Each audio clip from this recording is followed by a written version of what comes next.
Okay, Lee Jones here from esports.net and with Dylan Falco at the end of a 2-0 week for G2. And that's off the back of this MSI hangover that I keep hearing about. Do you think that's over now? Um, yeah, I'm not too sure about the MSI hangover meme or storyline that's being pushed a lot. I don't think we see it as a consequence of MSI. I think we just see it a consequence of we had didn't practice that much before our Hmm. first week of LEC. So I think it's okay. I'm really happy we 2-0'd this week. And even if our gameplay wasn't the best last week as well, I do feel like that could have been a 3-0 or a 2-1 pretty easily. Like we had multiple Barons in the games we lost, so I think it's okay. Hmm. You said about starting practice late then, and I remember hearing for years really about G2 being the team that's always at these international events. Kind of almost like purposely taking it easy sometimes for certain weeks or certain times of the year, so you make sure you're kind of peaking at the right moments. Is there like a conscious thing like that where you have to decide like, right, we can kind of sack it off the first week and then we can make sure we're kind of back in towards the end of the split and stuff like that? We're not huge on huge long breaks or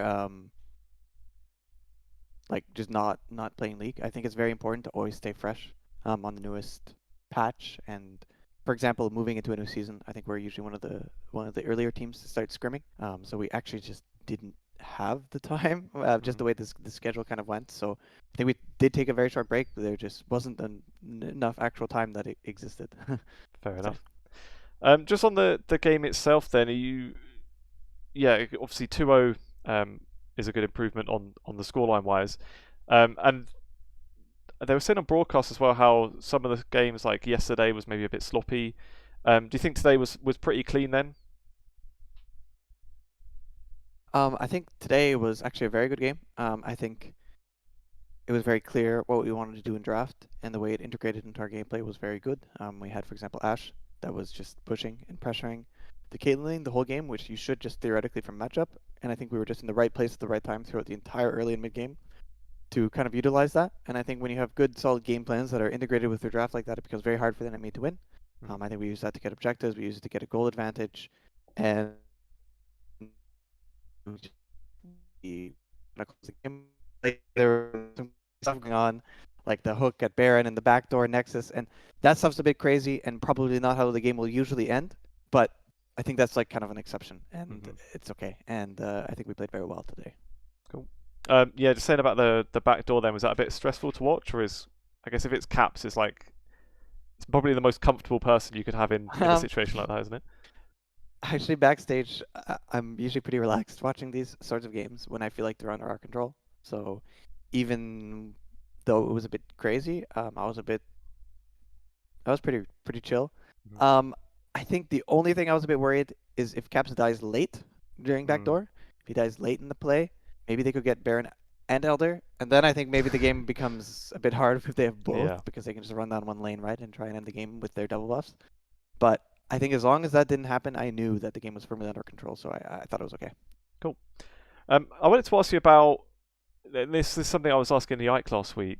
Kind of how G2 can actually like what is actually success for G2 now? Because it feels like well, obviously you guys are on course still to win all four LEC titles, but it almost feels like that's kind of like expected now. And actually, if you do it, obviously for any other team that would be incredibly impressive, but for G2 it kind of feels like it's just expected anyway.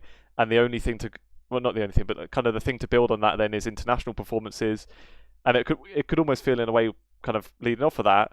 If you win the LEC four times but don't do that great at Worlds, it might not feel like that great a season. I don't know. I just kind of wondered how you guys see it, and what would be a successful season for G2 in your eyes. So I think that we don't take winning LEC lightly. I think we did have won the last four splits in a row, right? But I don't think that we have not been challenged, and there Mhm. haven't been series that have been very close. And I think it's a testament to our ability to prioritize performance and have good match preparations and really have mastery that lets us do that. But I don't think that means we're necessarily have free wins here in Europe. I think even winning one of the two next splits would be great, and we would be very happy with that.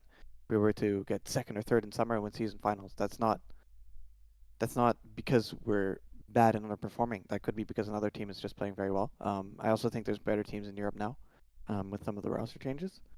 I think though ultimately for the team, the only success is winning an international event. I think that's just it for us. So yeah, if we were to win in Europe and do extremely poorly at Worlds, I don't think that would be a success for anybody here. I think our MSI was acceptable. I'm not happy with it, but it was okay. We took a best of 5 off an Asian team, which is something we have not done yet. So I think that's good to build on.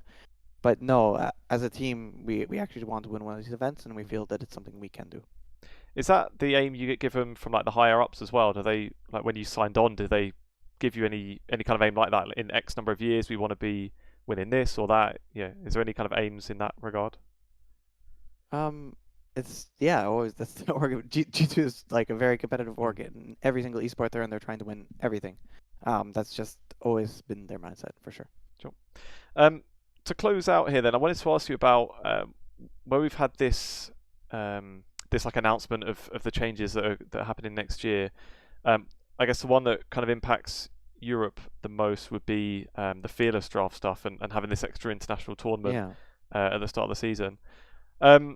What were your thoughts on? Well, actually, I just wanted to ask you specifically really about the Fearless draft.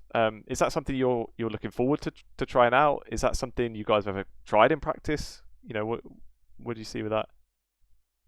I think the Fearless draft, like ultimately, there's a few different perspectives. I think anything that's good for the health of the esport is just good in general, as long as it doesn't severely impact competitive integrity.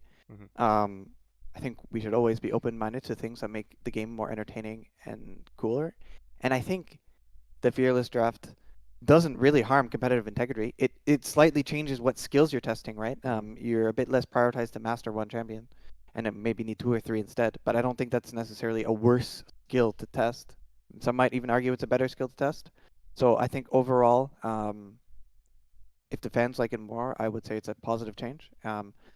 Also, it probably makes the drafting a bit more important, I would say, as things can be less pre-planned and you need to be a bit more sharp on how you draft between series. And as a coach and as a drafter, I will take the challenge, and I think that's cool. If maybe my role becomes a bit more impactful. So overall, I would say if it makes things more entertaining, I would love it, and I'm very excited to Fearless draft next year. Do you think it would suit G2 as well? Yeah, for us it's great, right? We have very big champion pools. It might change the way you need to prepare. Sometimes you can have a big champion pool, but you can keep a few roles in a rigid draft structure. I guess would be the way to say it. So you would have to kind of change how you approach some of that, right? If you're always early picking one of the roles and you're building around that, even if you have big champion pools elsewhere, that actually cannot be done if 5 champs just get removed for the second game. Fair enough. We'll leave it there then, Dylan. Thanks very much for your time, and best of luck in the rest of the split.